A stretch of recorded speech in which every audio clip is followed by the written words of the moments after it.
All right, so what is up, everybody? Welcome to an impromptu hour hangout session. We just finished Dark Souls with mods pretty early. I wasn't expecting to beat it that early, um, but I think that we had been so leveled up, having done all the content of the game, that neither Manus or Gwyn were too hard of a challenge. Took a few tries at Manus because Manus actually had a new second form, which was cool, and Gwyn had an extra long flame sword and some new lightning attacks and other abilities that weren't in the base game because of the mods, but went pretty well. And now we have a whole hour to just hang out. I'm actually already being added. Is modded Dark Souls 2 next? No, we're not going to do modded Dark Souls 2 next. Dark Souls 1 was great, but we're going to give it a rest. What I'm going to do now that I have a gaming PC is when we have breaks in the schedule coming up, when it doesn't look like there's too much going on, we are going to then look at that kind of stuff to fill in the gaps. And so a modded Dark Souls 2 run, a modded Dark Souls 3 run, all are great options. In fact,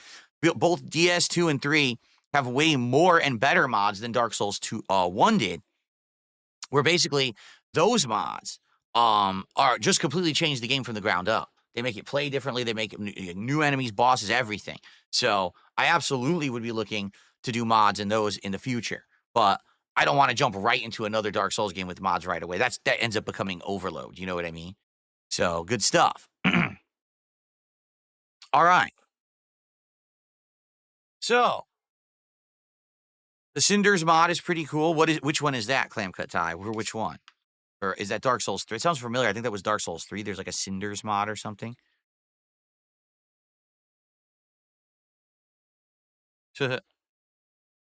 Would I try the fish sandwich from Arby's? Yes, I'm going to do that. That when we hit 80 goals hit, which we're at 8 now. Excuse me, 80. What am I talking about? When we hit 10 goals hit, we're at 8 right now, so we only have to hit 2 more. I'm going to do 3 things at Arby's. I'm going to get one of their new fish sandwiches. I'm going to get a classic roast beef sandwich, and I'm going to get a burger. I've never had the fish. I've never had the burger. I've had the classic roast beef. I want to see if they've changed it, but I want to try the other new things as well. So it's going to be 3 things I try at Arby's when we do the DSP tries it this week within the next day or 2. Okay. Speaking of which, right now we're at $68 to support. We have an hour left on stream. Let's get some support going. Let's hit the goal, get it to 9. And that way we can do Arby's maybe tomorrow after tonight's stream, late stream. I would love to do that. Thank you. Itzy likes my sweater today. I appreciate that, Itzy. I've actually had this one a million years. This one I bought back in the day when I had first become a YouTuber that was making money. And I went online and I bought a whole bunch of clothes. And this is a travel pullover that has first of all, it's very warm. Even though it doesn't look thick, it's very, very warm. Whatever the material is, I'm not sure exactly what it is, but it's a very warm sweater. And it has moisture wicking abilities, and it has moisture beading abilities, meaning if it rains on this thing, the water will bead up on it and you can just shake it off. It doesn't absorb the water. So it's meant for like outdoor weather. I bought it because I figured at one point I was going to be traveling a lot, filming a lot, doing stuff like that. Didn't really wear it that much, but there you go. So I've had it in a closet for like a decade, no lie. And then in the last year that I started wearing nicer clothes on streams, I've started wearing it in my rotation.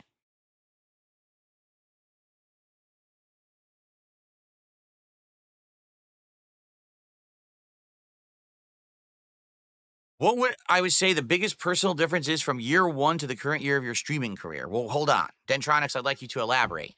Year 1 of my streaming career technically was 2013, but I ignored the streaming audience and didn't treat it like an interactive streamer at all. The real year that my streaming career began was 2017. That's when I became an interactive streamer. So are we talking about day 1 when I became a content creator, just uploading the videos to YouTube? Are we talking about day 1 when I started streaming in 2013? Or are we talking about day 1 when I actually became a streamer in 2017? I need that preface to answer the question properly, okay? What brand is it? I have no idea, Itzy. I have no clue. It's not a name brand or anything, I don't think.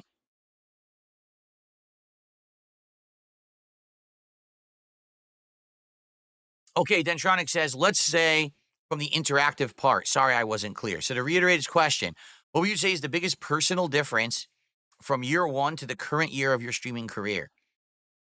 I would say that first year when I became an interactive streamer, it was really hard to adjust to being interactive because up to that point, For me, it was always an offline relationship. Allow me to explain what I mean. So what I mean by that is all those years before 2017, all right, primarily focused on making content as on-demand videos to watch and digest at your leisure.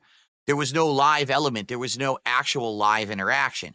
So although I kind of knew some people in my community from, for example, people who left a lot of comments, people who would make posts, stuff like that, or in some cases, people I actually met in real life at conventions and the like, outside of that, I didn't really feel like I had an actual direct personal connection to anyone that I was making content for. It was kind of like, well, I do my thing. I'm solo. If you enjoy it after the fact, good for you, and let me know what you think.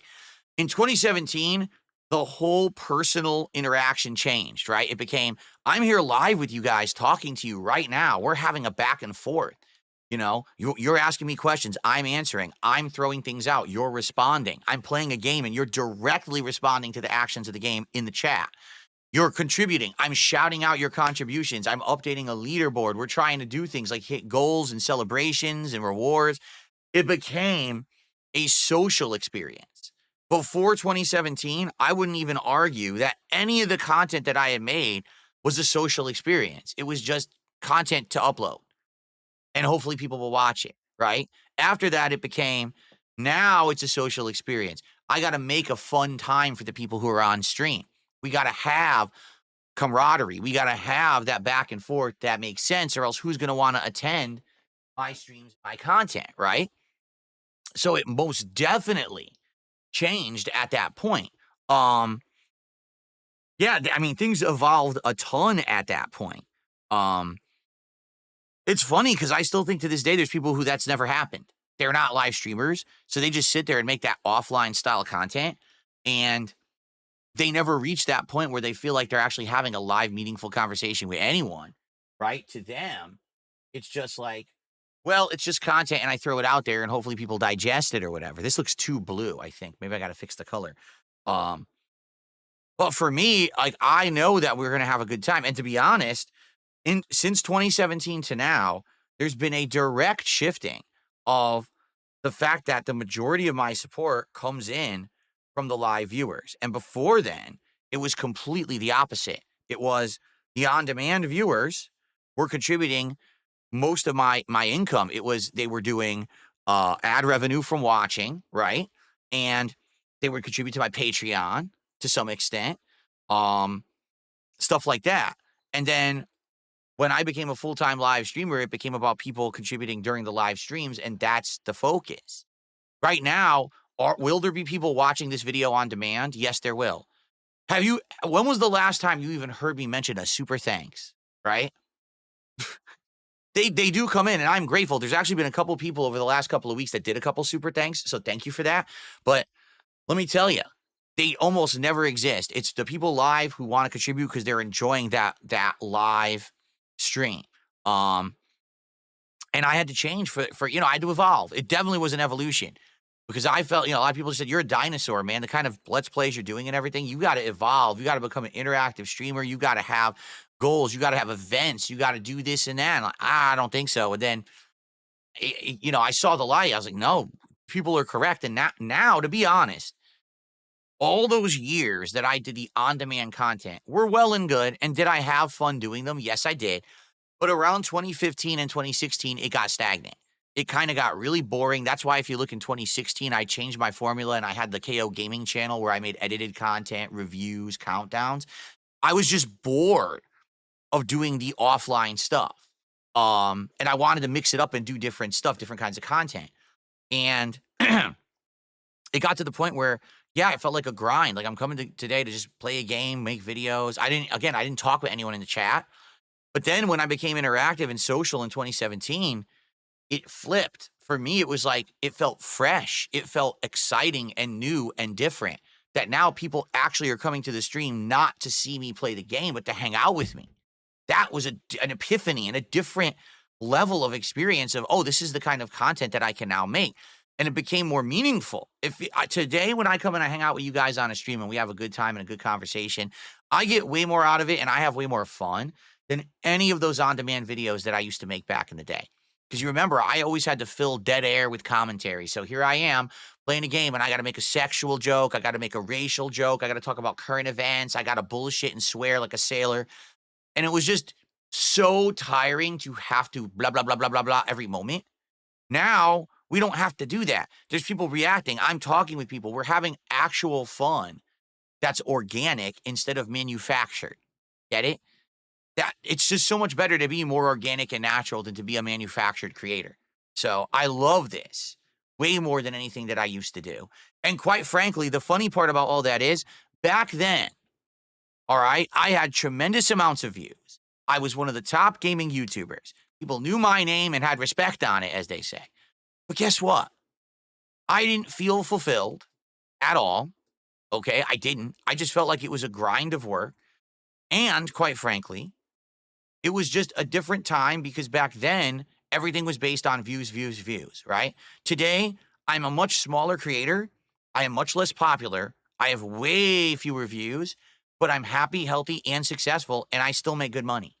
You know, it'll never go back to the days of milk and honey, as they say. You know, when I was getting something like 10 million views a month, and that was equating to an insane amount of money on YouTube every month, I'll never get back to there, but I actually don't care. I'm happier now. So I'd rather be happy than feel like my life is a boring grind. You know what I mean?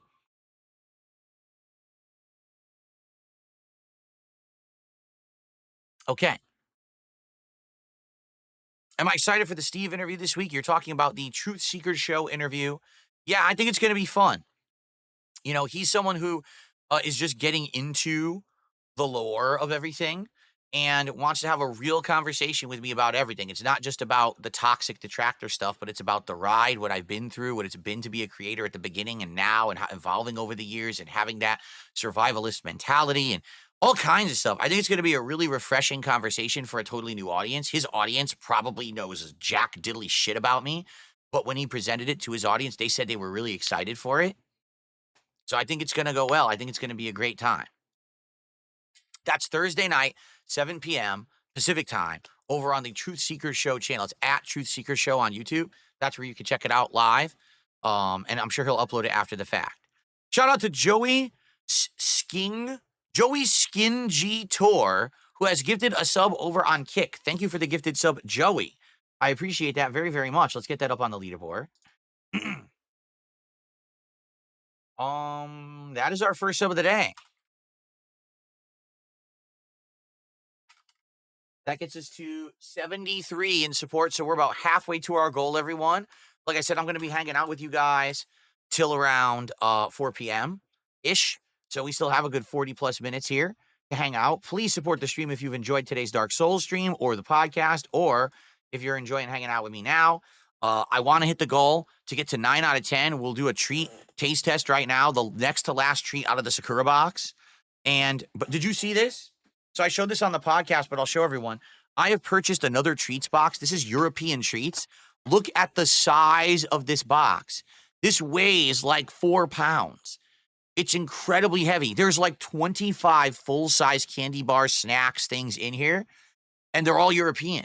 So we're going to have to look them up when I'm taste testing them. We're going to have to look them up to find what they are, what country they're from, and what they are, because it doesn't have instructions in the box. But this thing is huge. All right? I can't wait to dig into this thing, but we got to finish the last 2 of the Sakura box, all right? Actually, how about this? How about this? I'm going to do a special thing. When we hit 10, number 1, we're going to do the DSP Tries It reward when we hit 10 goals. At 10, I will do the last treat from the Sakura box and then do the first treat from the European box. We'll do 2 for 1 when we hit 10. But let's get to 9. We're at 73 right now. Let's get to the 150. Let's lock in 9. Let's do the next to last thing. Okay? Cool. There you go. I'm in a good mood. Actually, Borger, I didn't block that word in Kick chat. I guess Kick has an auto bot or auto mod that does. But the thing is, it's not blocking it all the time because people were saying it earlier and it was working. So I don't even know what's causing that. It's easy. Is it no McDonald's for your entire life or no ice cream for your entire life? Which would you choose? Well, here's the thing. I love ice cream. I think ice cream is absolutely delicious. I love different flavors like chocolate or mint chocolate chip or pistachio or, I could keep going. I like a bunch. I like McDonald's. All right, I do. I like certain things from McDonald's. Like I like the cheeseburger. I like the McChicken sandwich. I like the quarter pounder. There's certain things at McDonald's that are pretty good, I would say, even though they're horrible for you. When you look at both, all right, the pros and cons. You can't eat a lot of either. They're both horrible for you, right? But I am half lactose intolerant. What does that mean? It means that I can eat cheese, dairy, stuff like that, but I pay for it after. I'll get incredibly bloated. I'll get massive amounts of gas. Sometimes I find myself running for the toilet multiple times in a day. It depends on what I eat and how much I eat of it. Particularly iced cream is bad. When I eat ice cream, it affects me really, really badly. So I would likely, if I had to choose the two, would probably say no ice cream because I like ice cream, but when I eat it, I have to pay for it. You know what I'm saying? After the fact, I don't usually have issues eating McDonald's. So I would go for the occasional McDonald's over the occasional ice cream. There you go.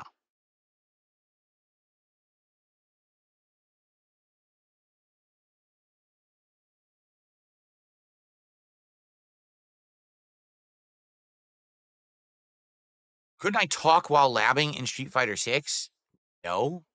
If I'm labbing in Street Fighter 6, I would want to focus on Street Fighter 6 so I learn stuff, right? As opposed to that's why labbing is boring for me. Like, if I were to start labbing, I do lab. When I have a new character, that's exactly what I do. I boot the character up, we do the trials and tutorial, and people are completely bored just by me doing and that's only like not even an hour. Like when I played with Mai the other day, I did it for like 40 minutes. People were bored. It's like, when are you going to play online? People do not want to see labbing on my streams. The only people who want to see labbing are people who tune into like pro players and they think that by watching the pro players lab with this character, that they're going to level their own game up. I don't think there's many people who tune into my streams to learn high level Street Fighter play at this point. There's people who like to see me play, but they're not looking to learn. So I don't think that there's really much effectiveness there.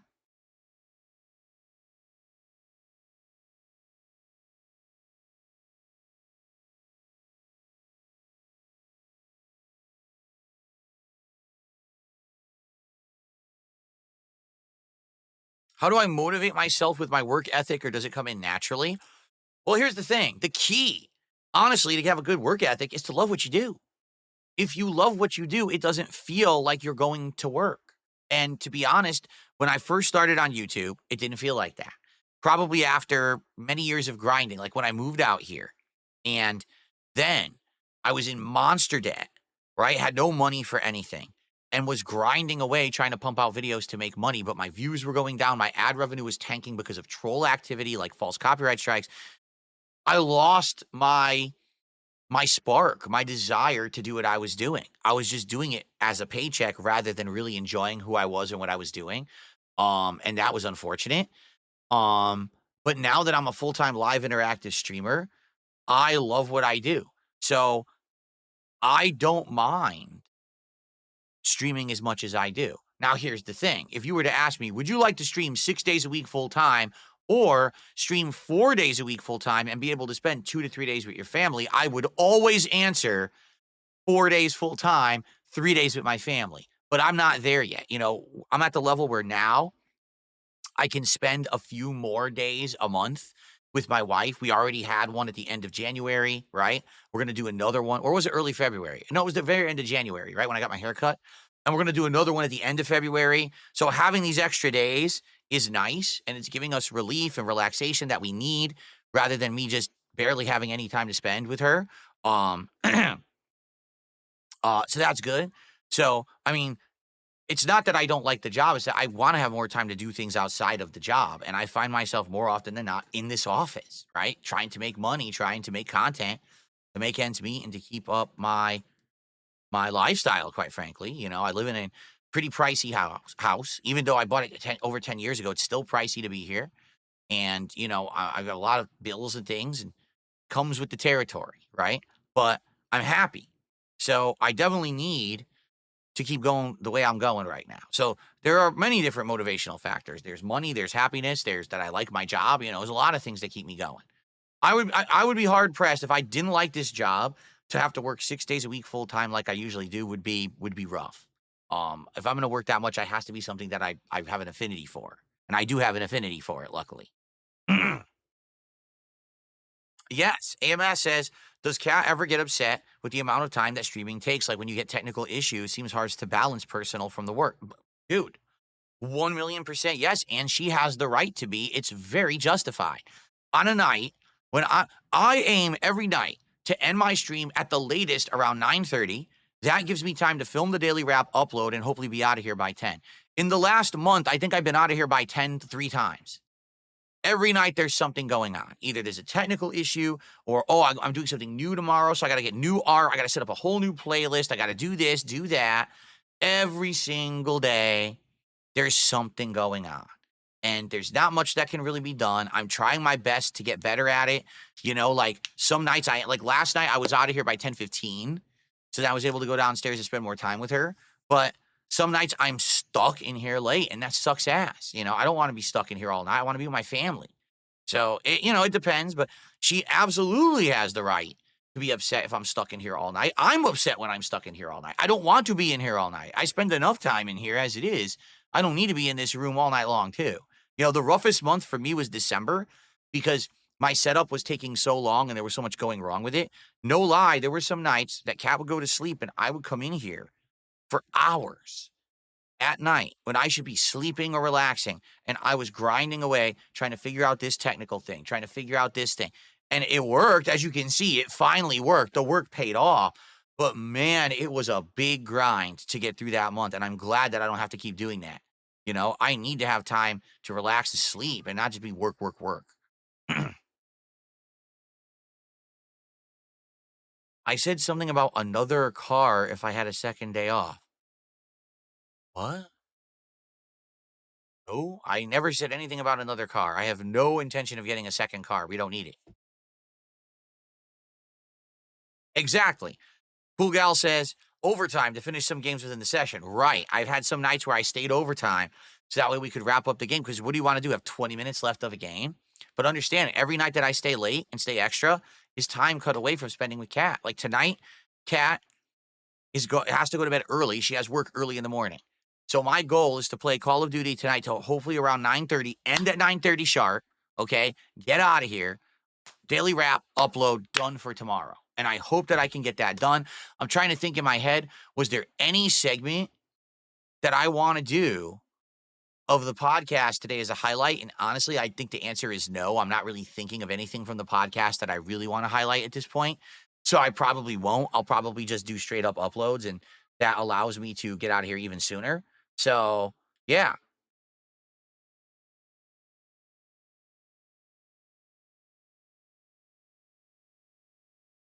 Yeah, I know, AMS. Pretty annoying. All these updates and everything. Which reminds me, when I turn the stream off, I should do the update to this camera. I just did a firmware update to this camera because this had a firmware update that was new today. But now this camera also had a firmware update, so I should do that too. Shout out to Acid Roach, who just gifted a sub over on Kick. Thank you so much, Acid Roach. That gets us to our halfway point. So we are now past it. We are now at 78 out of the 150 goal. And again, we have a little over a half an hour on the stream here. So it would be great, guys. If you're enjoying yourself, if you had a good time today, please support the stream. Every little bit helps.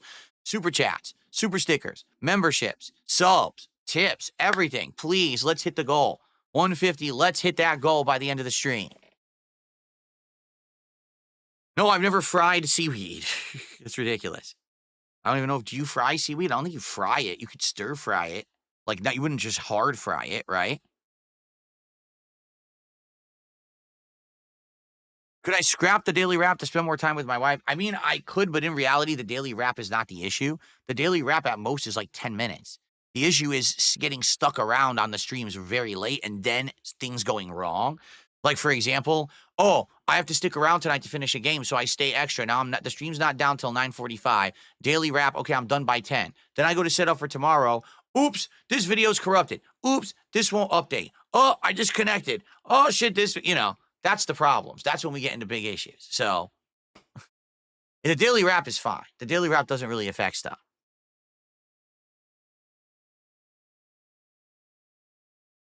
Clam Cut Tie says, would it be possible to get a praying emote on YouTube? I have a praying emote, but to get new emotes on YouTube, we have to remove emotes. We've eaten up all of our emote slots. They've all been taken. So I would need to remove something. So the question would be, what would you want to sacrifice to get that emote, right? Like, I'm in memberships right now. I mean, let's see.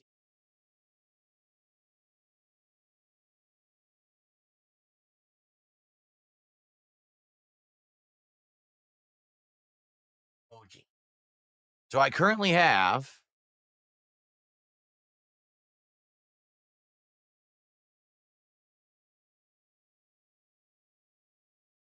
I have 28 emoji that have been unlocked. And it says I would need 99 more members to get more, but I think they're full of crap. I think that's the default because for 28, I should have like 1,000 members. And currently I only have less than 700. So I would have to get an insanely tremendous amount of members to unlock new emoji spots. Yeah. So, I don't think it's ever going to happen. Like I said, we could swap, but we have to determine what we want to swap, right? What's up, Captain DCW? Says he got back from Walmart. His controller broke again. The purple one I told you about. I had to buy 2 more in case something else happens. You just bought one and it broke? What happened? If you've just bought it, can you return it? Hopefully you didn't drop it, right? Hopefully if it's defective, then you should be able to return it and get your money back. Like, I feel bad that you're going to be buying more controllers right away when you just bought one. That's ridiculous in my opinion. So hopefully if that's not the situation, maybe you get some money back, right?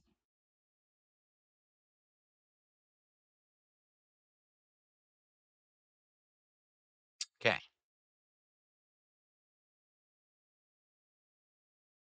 Why don't I spend time with my wife now? Is money that much more important to her? Well, number one, because I'm scheduled to be here till 4 o'clock. I'm trying to make some more money before then. She has to cook. So even if I went downstairs right now, she'd be cooking in the kitchen. So it's not like I'd be able to be spending meaningful time with her. She's already doing something, If it meant, hey, I can get out of here early and we're going to run off and do something fun together, right? Or we were ready to sit down, relax or whatever together, then I would. But that's not the case. Like, I was already scheduled to be here till 4. What's up, King Michael? How are you today? I have received a generous $10 tip. Is that our biggest tip of the day? It might be. So this person says, Phil, longtime viewer, I can't help but notice you subconsciously phased out your iconic laugh. I don't blame you. A lot of people have given you a lot of shit for it, but sometimes I wish you would let it rip, laughing out loud. In truth, I don't think I phased it out. I think my setup doesn't really capture it the way it used to be caught anymore. Like, if you remember, my iconic laugh actually used to happen when I was behind the camera, right? And I would laugh, ha, ha, ha, ha, just like that, like, ha, ha, ha, ha, right? And it would catch it. But now, first of all, number one, my setup doesn't capture it the same way and it doesn't sound the same anymore, right? Like, that didn't sound, when I go, ha, ha, ha, that doesn't sound the same as it used to. That's actually the same exact laugh I used to do all the time. It just sounds different with modern equipment, versus a camera that was sitting in front of my head. It just tastes different. It just sounds different. That's number one. Number two, as I've gotten older, and now I talk a hell of a lot more during the day. It used to be I just do commentary on videos. Now I do a podcast. Now I'm blabbing with you guys constantly on a stream, right? Basically, my voice has changed. If you haven't noticed, my voice over the years has actually gotten deeper. I used to actually have a more high-pitched voice, but now I feel like what happens is when you talk more, your throat actually changes a bit. I would say I have a more tone to my voice, more inflection when I talk, and I didn't used to have that because I wasn't talking so much. That's just something that comes in time, right? With talking a lot. It's a mannerism. It's a thing that you learn to accentuate, to do things differently with your voice as you speak more. So I feel like that's evolved a ton, right, over the years. When I laugh now, I don't usually laugh super high pitched anymore, right? I usually don't. Even in real life, I don't. I've just evolved the way I talk and everything.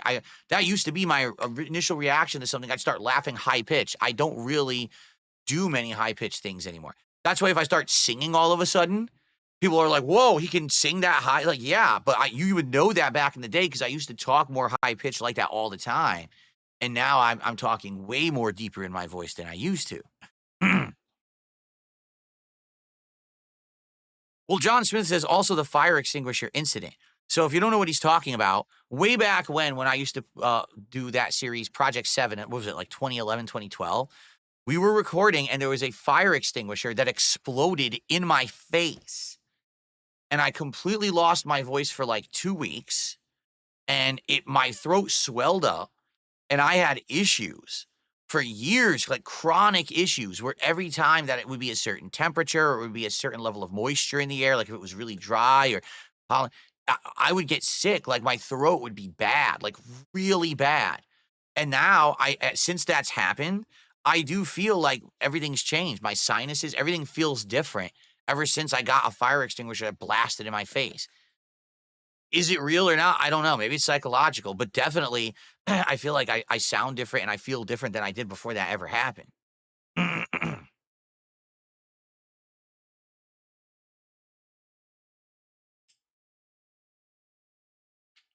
Well, I don't know. Nick says with some vocal training, you could probably be a pretty good singer. You have a pretty good pitch. I would say it maybe when I was younger, but now as I've gotten older, my postnasal drip has gotten worse. And there's days when I literally cannot control it and it just goes constant. So it is what it is. You know, I think that any kind of singing days are behind me. I'm sorry to hear that, Captain DCW. He says that sadly it was something that he did to the controller that led to it breaking. So, well, I'm sorry to hear that. Sucks you couldn't return it. No, I didn't go directly to the doctor after I had the fire extinguisher incident, but I have been to the doctor many times after that. So, no worries there.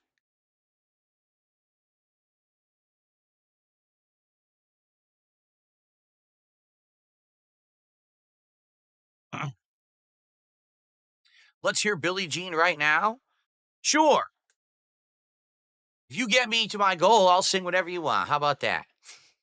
We got about 25 minutes left on the stream. You get me to my goal, I'll sing you whatever montage you want. There you go. Where's this light coming from? There is a light right here. You see it, right? It's actually coming off of the desk. Is it not? Oh, no, it's reflecting from up here. Oh, look at that. Where is that coming from? I guess it's coming from the light. See, it's purple. Okay. It's this light refracting down onto the desk. That's what it is. And that's why it's color changing. Got it. Okay.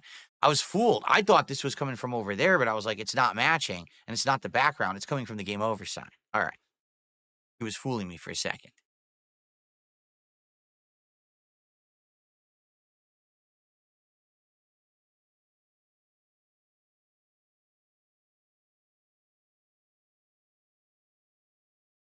Oh, you have 5? Wow, he's 5 controllers. That's crazy, Captain.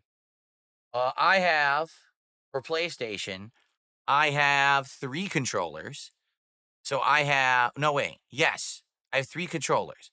I have the one that came with the PS5, but that one started to have stick drift issues.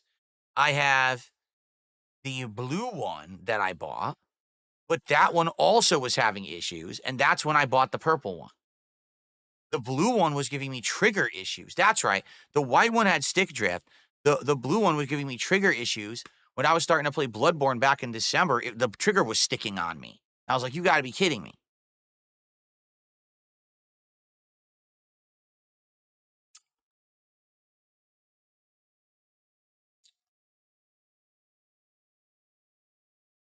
I don't know why I kept the one with the stick drift. I should just throw it out, but I kept it over there. It's just sitting there.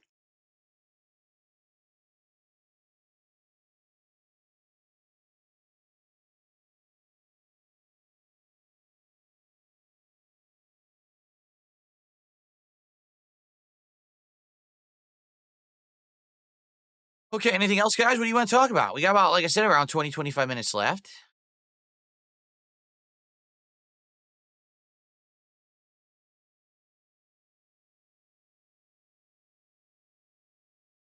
Is my high tier? I don't know. I don't play Street Fighter enough to make these determinations. I think that she has some good normal moves that lead to great combos. I think she has some trickiness there with the projectiles, but I feel like people are going to figure those projectiles out and they're not going to be a factor in the fights anymore. So the question is, with the normals and combos she has, can she hang with the top tiers that do rush down throw loops? I don't know. I don't know.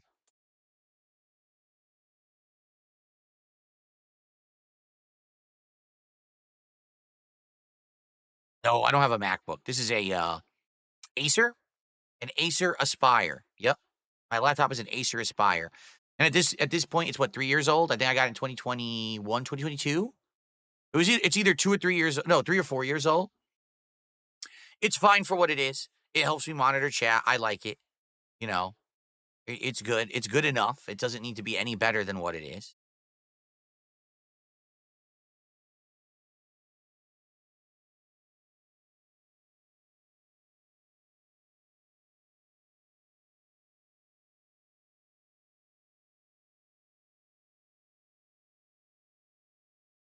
Is there info on my PC setup posted anywhere? Yes. If you're on YouTube, type exclamation point PC, and there's a link. You click on it. It sends you to the stats for both of my PCs, both my gaming PC and my capture and streaming PC.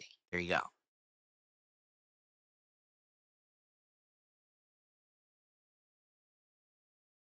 Ugh, there you go. Was that was I in any other clubs in high school besides the chest club? No. Chest club only it was. That was it.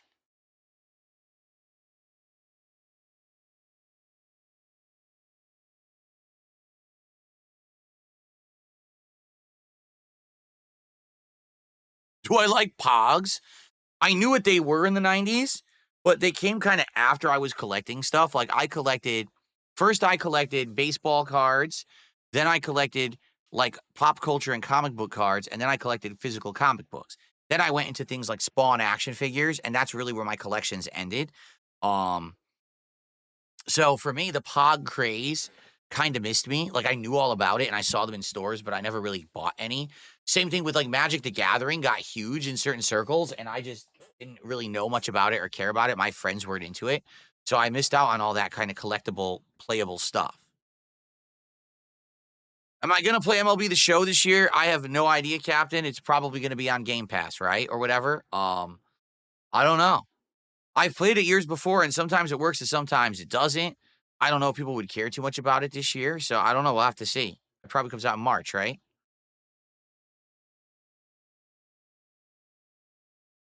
Can I bring back Microsoft Flight Simulator? At this point, no. I'm not saying it'll never come back. I'm just saying at this point, I think we have enough in the rotation of stuff to do that we don't really have time for another game to wedge in. And then starting next week, it's like nonstop new stuff. So we have the Elden Ring Night Rain beta. We've got Avowed. We've got Lost Pause, which is the narrative choose your own adventure style game by Don't Nod, the makers of uh oh god, I'm having a brain fart. Why am I having a brain fart?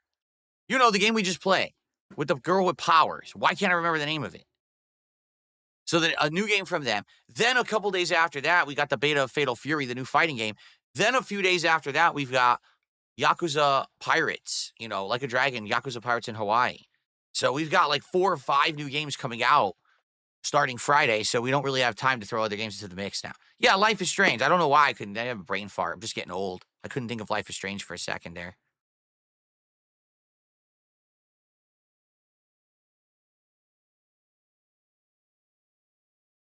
That's a good question. Sea of Stars. I know. I played it last year in January. I loved it. And I told you guys I would bring it back. And then things just went a different way than I thought they would last year, right? Like I've just gone in a completely different direction than I think I ever thought I would. So I don't know if Sea of Stars. I want to play Sea of Stars, 100%. I would like to play Sea of Stars again. I don't know if it's going to come back. I guess we're going to have to see. I'm going to leave it as a maybe.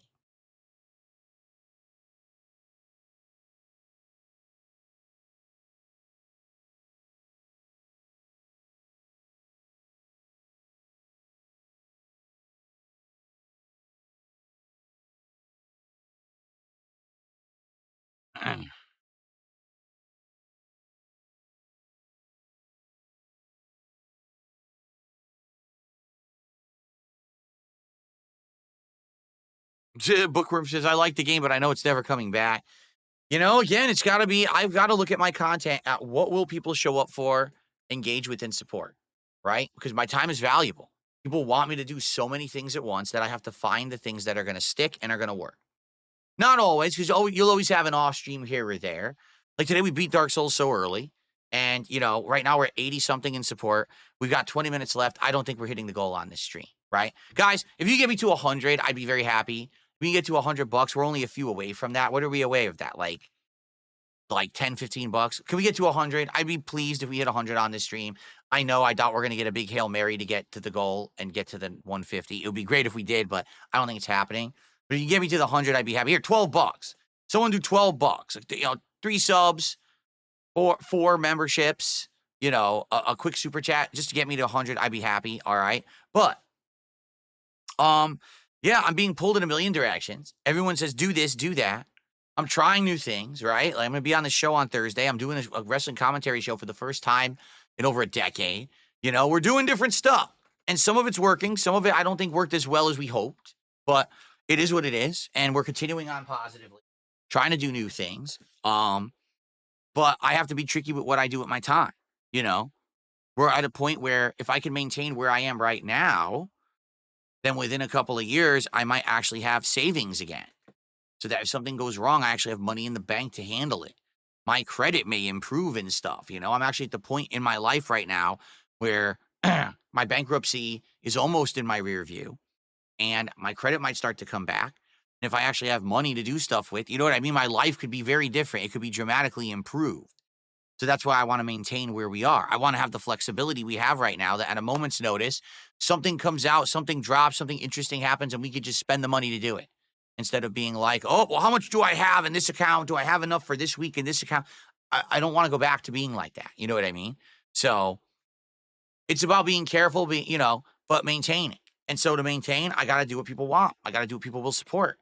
I can't just say, hey, I want to play this game today, stream for 7 hours and make $5. I can't do that. I have to be smart. So I hope you guys understand that.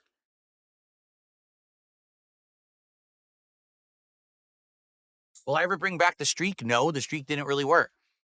I don't think that the streak worked well at all.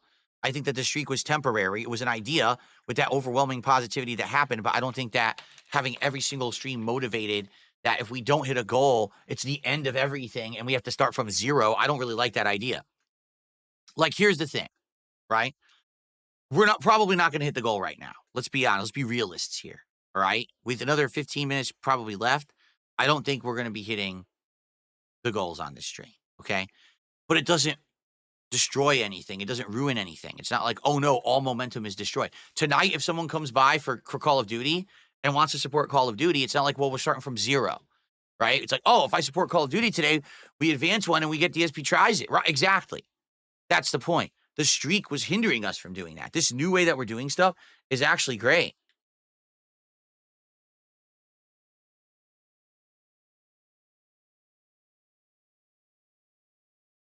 So I definitely don't want to do that.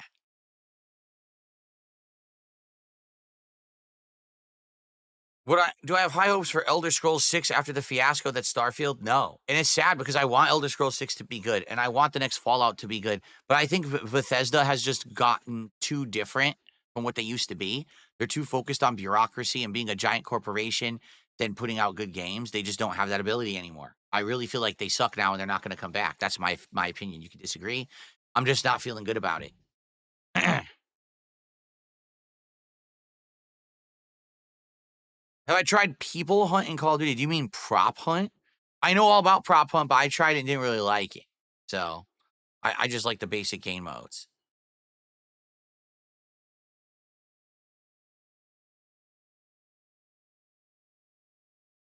So Itzy asked an interesting question. Itzy says, you haven't made any YouTube shorts in a long time, or do you think you'll ever go back to doing that?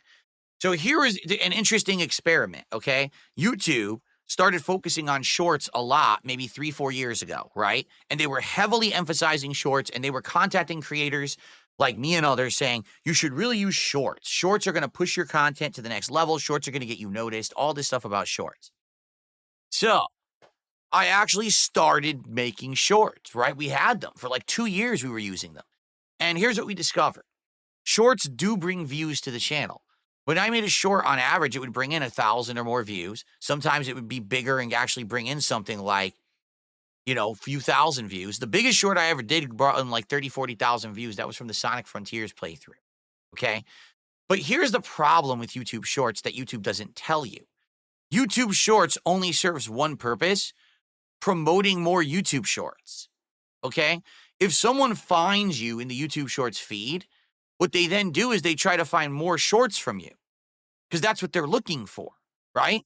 They're not going to say, oh, look at this amazing YouTube short. Let me go direct to their channel and see what kind of on-demand content they're making that's not a short. They just continue to look for more shorts. So your shorts will get views, but guess what you don't get paid for? Your shorts views. Shorts views are so negligible that you could have a short that made 1 million views and you get paid like $15.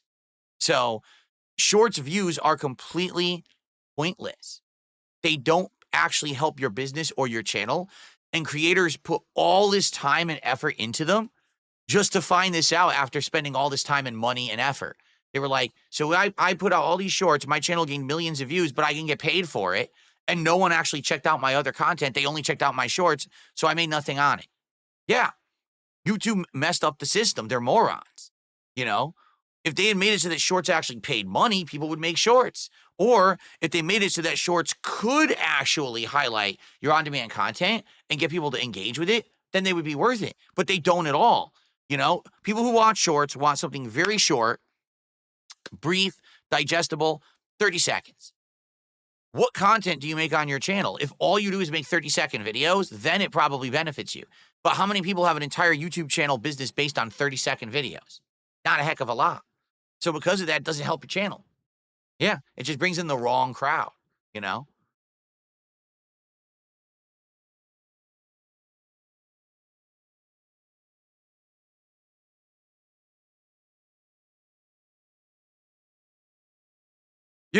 equate it as you're selling two completely different products.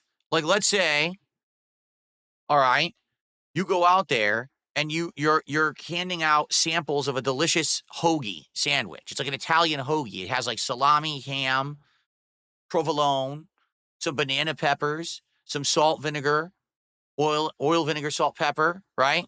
So this person eats the sample of your hoagie. They're like, this is absolutely delicious. All right, come back to my shop and you can get more. So they go into your shop and they walk into your shop and your shop is a sporting goods store. And you're like, what's this? Yeah, I gave you the hoagie to lure you into my sporting goods store. So you're going to buy some sporting goods now, right? No, I don't care. I don't want sporting goods. That's not what I'm here for. I'm here for the hoagie. Oh, sorry about that. I sell sporting goods. That's what I make my money on. What the hell? That's the equivalent of shorts to regular YouTube videos. You sold someone on a short video, and then they come to your channel, and you don't have any more that can make you money. You got to try to sell them on another product that doesn't make any sense to them because they came in for the short video. So they're worthless. It really is a broken business model, and tons of YouTubers have expressed their major problems with the system, that they put all this time and effort because YouTube told them to. YouTube assured everyone, this is the future. This is what you have to do if you want to make money and be noticed on YouTube. So everyone made these shorts and they did absolutely nothing for anyone. No one made any money on them. Complete waste of everybody's time. What's up, Big Papa Phil? All right, so guys, the final 10 minutes or so of the stream. Last chance if you want to support. Guys, please get me to 100. Who's going to do $12 contribution just to get to 100 and end the stream? It would be great if we could hit the goal. I don't foresee someone doing that much in the next 10 minutes. So if we can just get to 100, please. So have a nice round end to the stream. I would really appreciate it. All right? Especially because end of Dark Souls and everything would be great to end it on a high note.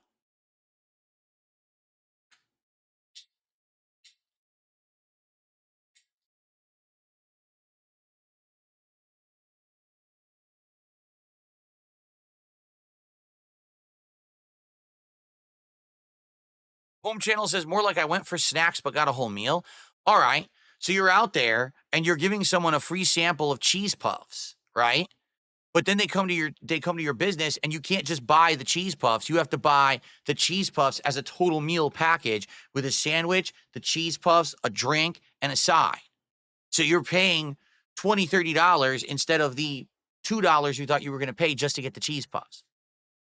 There you go.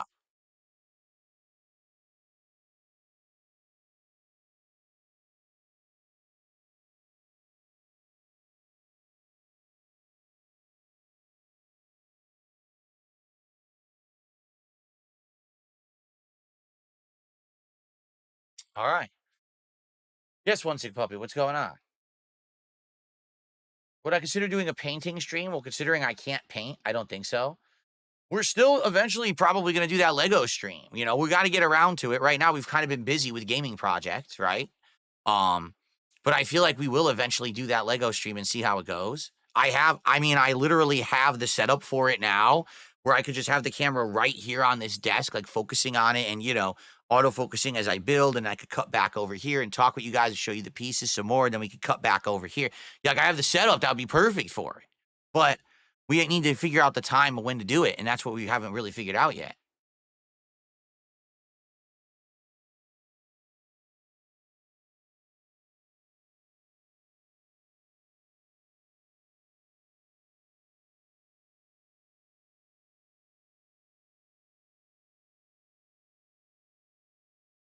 Why is this a strange conversation, Cracker Jacks? What are you talking about? We're just chilling. We're just talking about random things. Nothing too crazy, right? Just spending time together because I finished Dark Souls so early.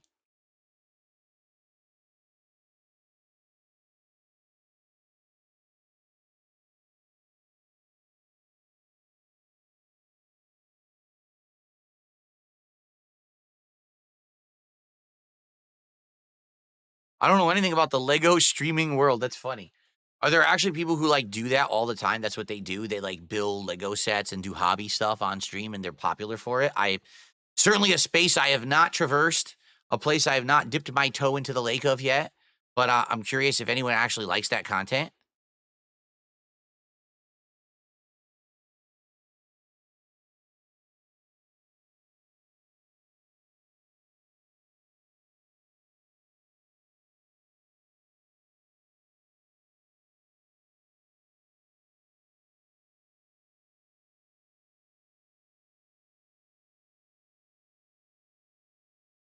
All right, last chance, guys, for any kind of question or whatever.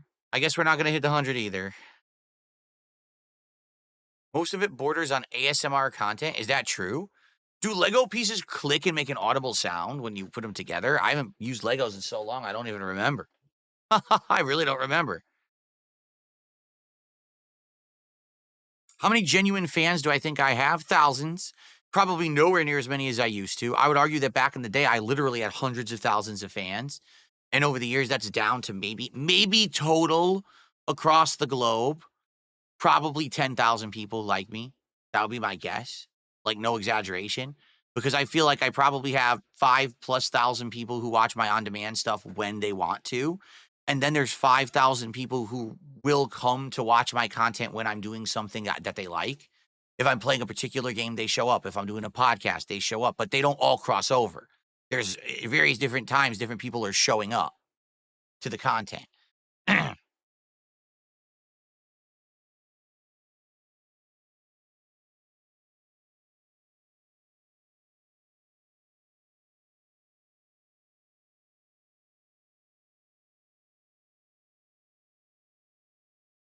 Pancakes or waffles? I've already answered this one before. I like waffles. Not that I don't like pancakes, but I like waffles because they're crispy on the outside. I like that crispiness. I like how you can pool things like syrup or butter into the crevices of a waffle. I just think it's a better product overall. I think that pancakes are fine, but I like waffles more. Am I playing Civ 7 or PGA 2K25? No. I was going to play Civ 7 this week, and people have advised me not to. That even people who are longtime fans of the series think this one is terrible. And now the game devs are kind of responding, saying that they're probably eventually going to fix it and patch it and improve the game. So I think if I'm going to play it, I'll wait for the better version or whatever they're going to do to update it. But most people are saying it is not worth the time. It is a bad game. So there you have it. It is what it is. No, Kat and I are not doing anything on Valentine's Day. But we're going to be going out later this month. Once she gets her work schedule for the rest of the month, we're going to have a day later in the month where we spend time all together. It's going to be like a date day where we do all kinds of fun stuff. We didn't want to do it on Valentine's Day because, number one, way too many other people will be doing it that day, and it's going to be very busy everywhere. Plus, it's on a Friday. So imagine trying to have a day out on a Friday. That is Valentine's Day. It's going to be incredibly busy. We don't like that. We prefer to have a day out where it's less crowded, less people, easier to get around, stuff like that, less stress.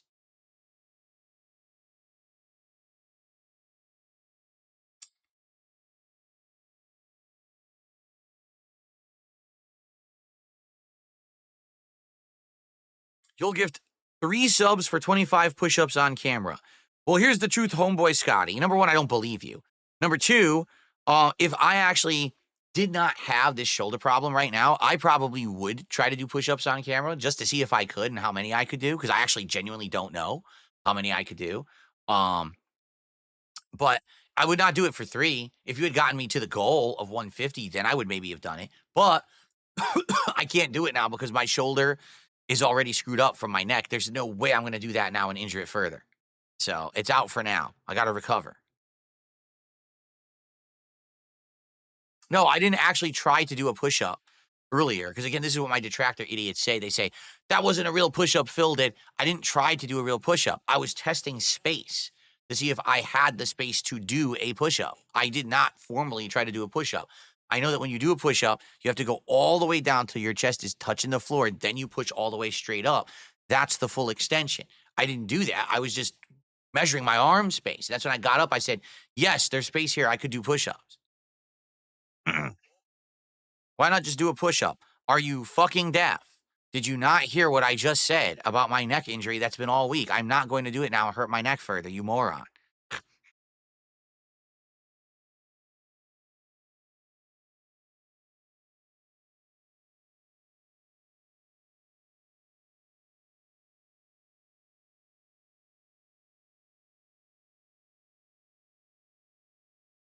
I don't know if I will ever go to a convention or a panel again, to be honest. I don't know.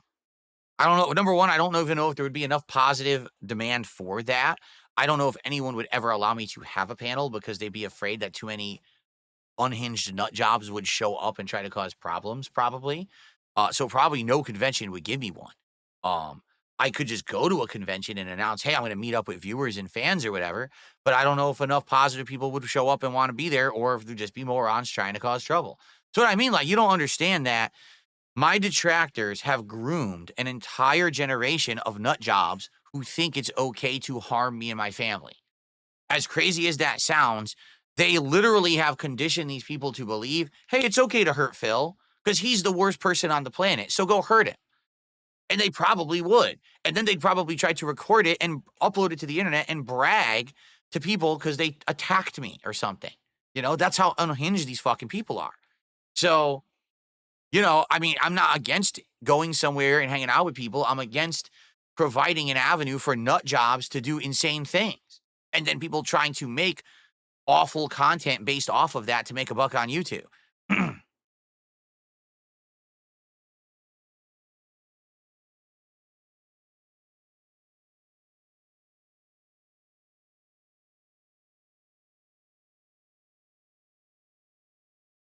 Like what?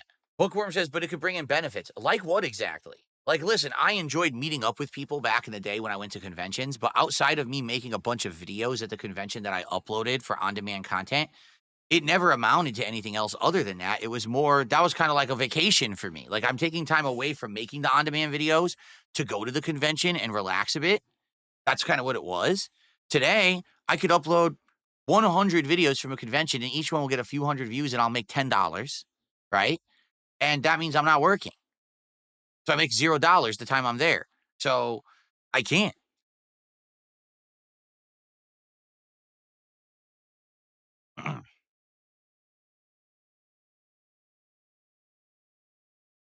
Okay. All right, everyone. I think I'm going to get out of here. Thanks for hanging out. I appreciate you hanging out with me. For those who did support, I appreciate that because we absolutely did get more support than when I was just playing Dark Souls.